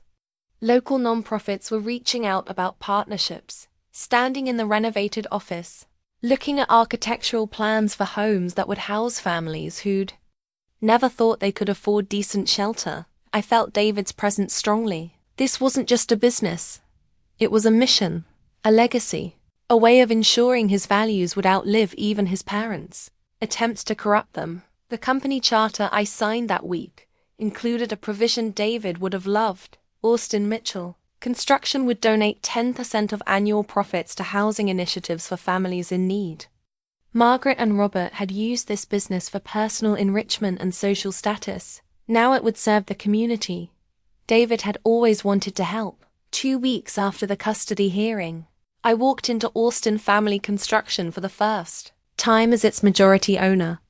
The modest office building looked the same from the outside, but everything inside was about to change dramatically. Margaret and Robert hadn't spoken to me since the judge's ruling. They'd been dealing with criminal investigations into Margaret's embezzlement and Robert's fraudulent use of business funds to cover gambling debts.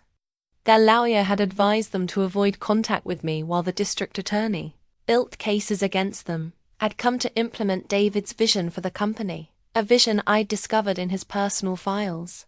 Detailed plans for transforming Austin Family Construction into something that honored both his memory and his values. The office manager, Linda Morrison, greeted me nervously. She'd worked for the company for 15 years and was terrified about what new ownership might mean for her job. Mrs. Austin, I wasn't sure if you'd want to meet with the staff. Or, I definitely want to meet everyone, I said warmly. But first, I need to understand exactly what David was planning for this company. In David's office, which Robert had cleared out but not yet reassigned, I found detailed business plans hidden behind family photos. David had been preparing to restructure Austin Family Construction into a social enterprise focused on affordable housing and sustainable construction practices. His notes revealed a man passionate about using his technical expertise and business acumen to address real community needs. Too many families can't afford decent housing, he'd written. We have the skills and resources to change that while building a profitable, ethical business. David had identified specific projects, partnerships with local nonprofits to build affordable homes, renovation work for elderly homeowners on fixed incomes, green building initiatives that would reduce long-term costs for families. He'd even sketched out financial models showing how these projects could be both profitable and socially beneficial. I called the staff meeting for that afternoon. 12 employees gathered in the conference room: architects, project managers, skilled craftsmen who'd worked with David for years. They looked anxious, uncertain about their futures under new ownership.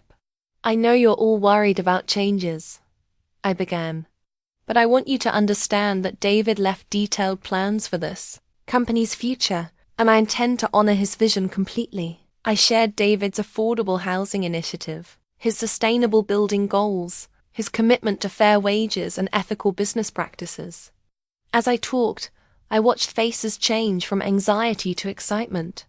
David believed this company could be more than profitable. It could be transformative for our community, I continued. But I need your help to make that happen.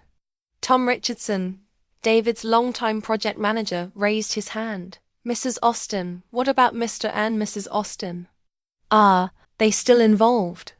Robert and Margaret Austin are no longer employed by this company, I said clearly. Effective immediately, I'm restructuring management and operations based on merit, ethics, and commitment to David's values. The relief in the room was palpable. Several employees had complained privately about Robert's outdated methods and Margaret's interference with operations she didn't understand. Tom, I'd like you to consider becoming operations manager. Sarah Chen. I addressed the young architect who'd been consistently passed over for promotions despite her excellent work. I want to discuss making you head of our affordable housing division. Over the next 2 hours, we restructured the entire company. Workers who'd been undervalued under Robert's management found themselves in leadership positions. Safety protocols that David had championed, but Robert had ignored, were immediately reinstated. The company's mission statement was rewritten to reflect David's social vision. What about the financial situation? Asked Maria Santos, the lead accountant. There have been some irregularities in the books. I'm aware of those irregularities, I replied. We're cooperating fully with law enforcement investigations, and we're implementing new financial controls to ensure complete transparency going forward. The new Austin family construction would operate with the highest ethical standards, a direct rebuke to Margaret and Robert's corrupt management. That evening, James called to check on how the restructuring had gone. The employees are excited, I told him. They loved David and wanted to implement his ideas for years. But Robert wouldn't consider changes to his traditional approach. What about the affordable housing initiative? We're starting with 3 projects next month. Habitat for Humanity, partnership renovation work for senior citizens, and a pilot program for energy-efficient homes that working families can actually afford. James was quiet for a moment. David would be so proud of what you're doing. I hope so. But James, I need to ask, are you interested in being involved?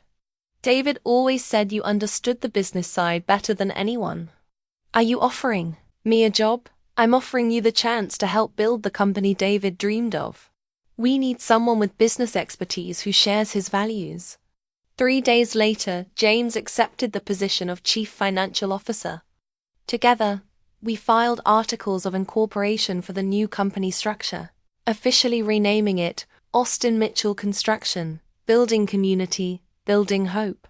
The name change was deliberate and symbolic.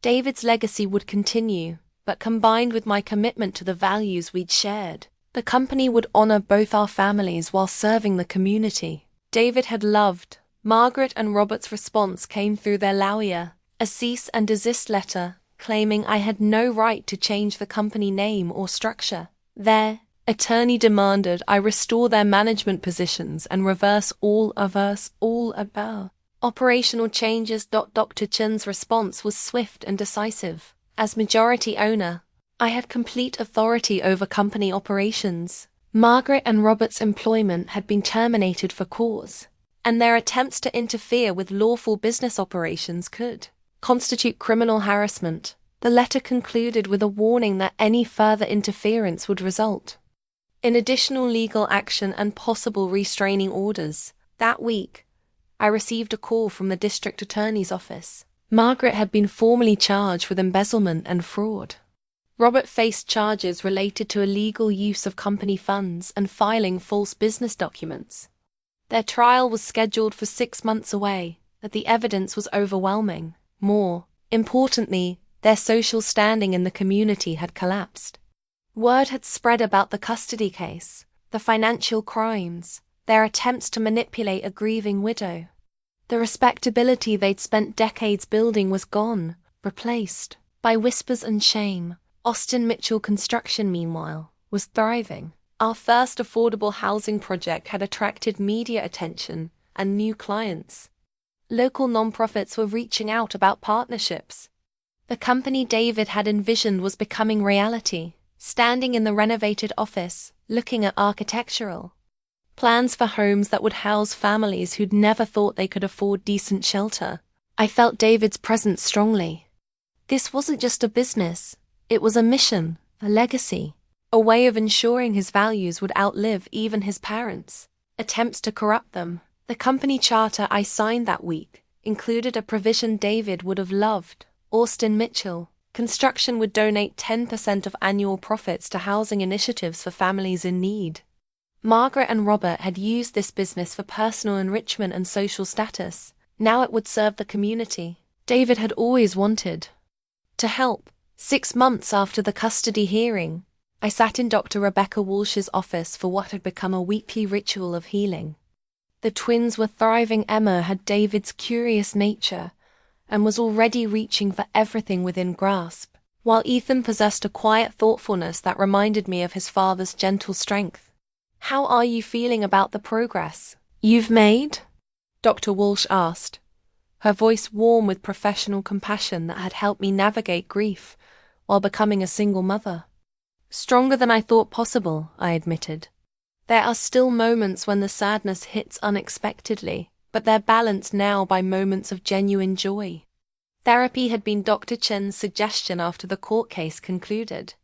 "You've won the legal battle, but healing from grief and trauma takes time. Professional support will help you build the emotional foundation your children need."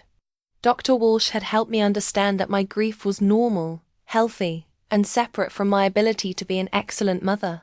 She'd also helped me recognize the strength I discovered during the crisis with Margaret and Robert. "Tell me about your support network. How are those relationships developing?" The support network had been an unexpected gift. James had become not just Emma and Ethan's devoted uncle, but my trusted friend and business partner. Every Sunday, he came for dinner, bringing groceries and stories from the construction sites where David's vision was becoming reality. More surprisingly, I'd connected with other young widows through a support group Dr. Walsh had recommended. Lisa had lost her husband in a motorcycle accident while pregnant. Carmen's husband had died of cancer, leaving her with twin boys. Sarah's husband had been killed by a drunk driver. "We call ourselves the Wednesday Warriors," I told Dr. Walsh with a smile. "We meet every week, sometimes just to cry together, sometimes to celebrate small victories." Last week, Lisa got promoted at work. Carmen's boys both made honor roll. Sarah finally felt ready to donate her husband's clothes. These women understood grief in ways that well-meaning friends couldn't. They knew the specific pain of making major decisions alone, of lying awake wondering if you're strong enough for single parenthood, of seeing your children's faces, and missing the father they'd never truly know. "The twins are developing beautifully," I continued. "Emma's started sleeping through the night, and Ethan has the sweetest laugh. When I rock them before bed and tell them stories about their daddy, I feel David's presence so strongly." I'd created photo albums for each twin, filled with pictures of David throughout his life, stories about his childhood, his dreams, his love for them. They would grow up knowing their father intimately, even though they'd never meet him. "I've also been writing them letters," I told Dr. Walsh. "Letters from their daddy that I'll give them at different milestones." David left some guidance in his own writings, but I'm adding things I know he would have wanted to tell them. The letter writing had become therapeutic for me as well, imagining David's voice, his advice, his hopes for Emma and Ethan helped me feel connected to him while making decisions he should have been part of. "And how are you managing the business responsibilities?" Austin Mitchell Construction had exceeded every expectation. Our affordable housing projects have housed 15 families in 6 months. The energy-efficient home pilot program had attracted attention from environmental groups and government agencies. We'd hired 12 new employees and established partnerships with 3 community organizations. "It's fulfilling in ways I never expected," I said. "When I see families moving into homes we've built, knowing they can afford the mortgage payments, Seeing children with their own bedrooms for the first time, it feels like David's legacy in action. The business success had practical benefits, too. Emma and Ethan's trust funds continued growing, their educational futures secured beyond anything I could have imagined. But more importantly, the company provided meaning, purpose, connection to David's values and dreams. What about Margaret and Robert? Dr. Walsh asked gently. The criminal trials had concluded the previous month. Margaret received 2 years probation and community service for embezzlement, plus restitution payments that would stretch for years. Robert's gambling addiction had been factored into his sentencing 18 months in minimum security prison, followed by mandatory addiction counseling. I feel sorry for them, I said, surprising myself with the honesty. They lost David. Then they lost Emma and Ethan through their own manipulation and greed. They destroyed their relationship with James. Their social standing is gone. Their financial security is gone. They have nothing left but each other and their regrets. Do you think you'll ever reconcile? Not while they see the twins as possessions rather than people, I replied. If they ever demonstrate genuine remorse and respect for boundaries, maybe someday there could be limited contact. Emma and Ethan deserve the chance to know their grandparents if those relationships can be healthy. But your first priority is protecting your children. Always. David gave me the resources to ensure Emma and Ethan grow up feeling loved, secure, and free from manipulation. That's not negotiable. As our session concluded, Dr. Walsh handed me the progress notes she shared every few months.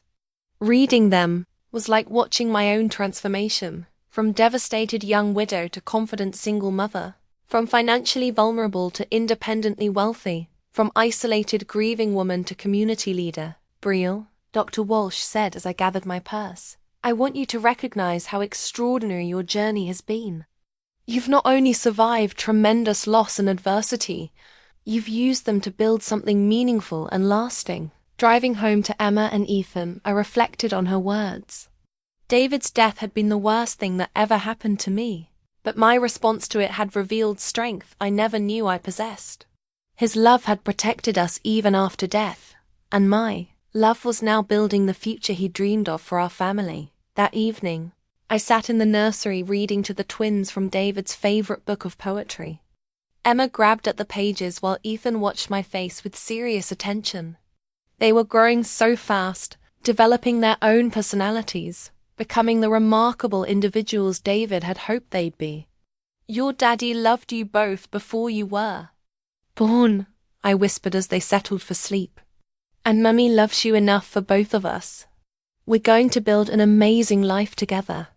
The healing wasn't complete. Grief doesn't follow timelines or schedules. But the foundation was solid, built on love, honesty, and the unshakable knowledge that some bonds transcend even death. The twins' first birthday party was everything David and I had dreamed of during those blissful months before the accident. Our backyard was filled with balloons, cake, and the laughter of children from the Wednesday Warriors group, employees from Austin Mitchell Construction, and friends who'd supported us through the darkest year of my life. Emma took her first steps that morning, wobbling across the living room to reach a balloon that had caught her attention. Ethan wasn't walking yet, but he clapped enthusiastically from his high chair, celebrating his sister's achievement with pure joy. Look at them, James said, standing beside me as I watched the twins explore their birthday presents. David would be so proud of how they're developing. They're going to be strong, independent people, I replied. That was always David's biggest hope, that they'd grow up confident in themselves, never feeling like they had to perform for love or acceptance. James nodded, understanding the reference to his own childhood under Margaret and Robert's conditional affection. They'll never doubt they're loved. You've made sure of that. Over the past year, James had become the uncle David would have wanted for his children. He visited regularly, helped with bedtime stories, and was building trust funds of his own for Emma and Ethan's future. The family bonds David had valued were being rebuilt on healthier foundations. Any word from your parents? I asked quietly. Mom writes letters occasionally, James replied. asking about the twins, wanting photos, claiming she's learned from her mistakes. Dad's still in minimum security, but he'll be released in 6 months. What do you think about supervised visits eventually? James considered carefully. If they demonstrate genuine change and respect your boundaries completely, maybe someday. But Brielle, they spent 60 years perfecting manipulation techniques. Real change would require years of consistent behavior, not just words. I'd been thinking about this possibility as Emma and Ethan grew older. They deserved the chance to know their paternal grandparents if those relationships could be healthy and positive. But protecting them from manipulation and emotional abuse would always be my first priority. For now, they're not ready, I said. When they are, if they are, we'll start with short supervised visits and see how it goes. The college fund statements had arrived that morning. Another reminder of David's extraordinary foresight. Between the trust, investments and business profits, Emma and Ethan's educational accounts now exceeded $10 million. They could attend any university in the world, pursue any dreams, start any ventures that captured their imagination. But more importantly, they were developing in an environment of unconditional love and honest communication. They would never question their worth, never feel like they had to earn affection through compliance or performance. Mrs. Austin, Tom Richardson, our operations manager, approached with his wife and daughters. We wanted to thank you again for everything you've done for the company. The profit-sharing program is going to send both our girls to college. Austin Mitchell Construction's success had exceeded every projection. We'd built 42 affordable housing units, renovated homes for 60 elderly residents, and established partnerships with non-profits across 3 states. The company employed 35 people earning fair wages with excellent benefits. David always believed business should serve the community, I replied. You're all making his vision reality every day. As the party continued, I found myself reflecting on the journey from that devastating phone call 18 months ago to this moment of celebration and hope. David's death had been sudden and tragic, but his love had continued protecting us in ways I was still discovering. The legal battles were over, Margaret, and Robert's appeals had been denied. Their criminal sentences upheld. Their social rehabilitation would take years, if it was possible at all. Meanwhile, Emma and Ethan were growing up surrounded by people who valued character over status, love over control. Brielle, Carmen from the Wednesday Warriors group, joined me with her twin boys, now toddlers, racing around the yard. I've been thinking about what you said at group last week, about building something meaningful from loss. Look what you've created here. She gestured at the celebration around us, children playing safely, adults connecting genuinely, a community built on mutual support rather than financial manipulation. This is what healing looks like. This is what love builds, when it's given freely. That evening, after the last guests had left and the twins were sleeping peacefully in their cribs, I sat in David's office reading his journal entries from the weeks before his death. His words revealed a man who'd sensed something coming, who'd worked frantically to protect his family from dangers he couldn't name, but somehow knew were approaching. My greatest fear is leaving Brielle vulnerable to my parents' manipulation, he'd written. But I've done everything I can to give her the tools she needs to protect herself and our children. The money will provide security, but more importantly, the documentation will reveal their true nature when they inevitably try to control our family. His final entry, dated the morning of his death, was a love letter to us. If something happens to me today, I want Brielle to know that loving her was the greatest privilege of my life. She has strength she doesn't even recognize yet, but crisis will reveal it. Our children will grow up knowing they are deeply loved, and they'll have the resources to build any life they can imagine. My parents' patterns of control and manipulation end with this generation. Emma and Ethan will be free to love without conditions, to choose without financial pressure, to build relationships based on mutual respect rather than dependency. That freedom is my greatest gift to them. Tears ran down my cheeks as I read his words. but they were tears of gratitude rather than grief. David had achieved exactly what he'd hoped. Emma and Ethan were growing up free from the emotional manipulation that had shaped his childhood. I opened the twins' baby books and wrote their first birthday entries. Emma Rose, today you took your first steps. Just like Mommy is learning to take new steps every day. You are brave, curious, and determined. Your daddy would be so proud of your spirit and independence. Ethan David, you are thoughtful, gentle, and observant. Just like your father. You study the world carefully before acting, and your sweet nature brings joy to everyone around you. Your daddy's kindness lives on in your smile. Both of you are growing up knowing you are loved unconditionally. No one will ever use money, guilt, or manipulation to control your choices. You are free to become exactly who you're meant to be. The legacy was secure, not just financially, but emotionally and spiritually.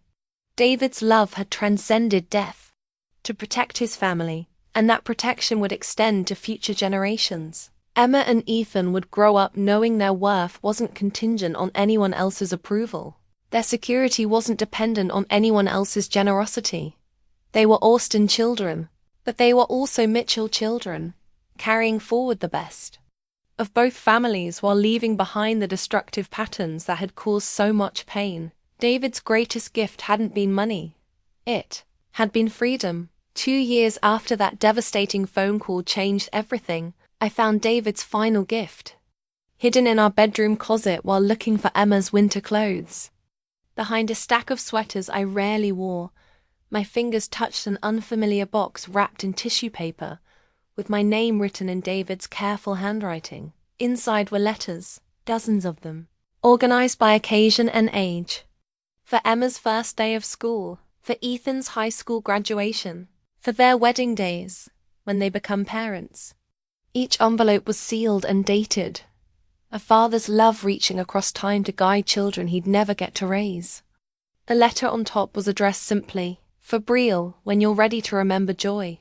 With trembling hands, I opened it and read David's final message to me. "My beautiful wife, if you're reading this, it means enough time has passed for the sharpest edges of grief to soften into memory. I hope you've discovered the strength I always saw in you, the courage that made me fall in love with you, the fierce protectiveness that will make you an extraordinary mother. I know my parents tried to convince you that you weren't wealthy enough, experienced enough, stable enough.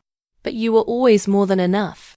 You were everything I dreamed of in a partner and mother for our children. By now, you've probably discovered most of my financial preparations. I hope they gave you the freedom to tell anyone who questioned your adequacy exactly where they could go. But the real gift I wanted to leave you wasn't money. It was proof that you never needed anyone's approval or support to be an amazing mother. Emma and Ethan are lucky beyond measure to have you as their guide through life. Raise them with the values we shared: kindness, honesty, independence, and the knowledge that love is never conditional. But Brielle, don't let motherhood consume your entire identity.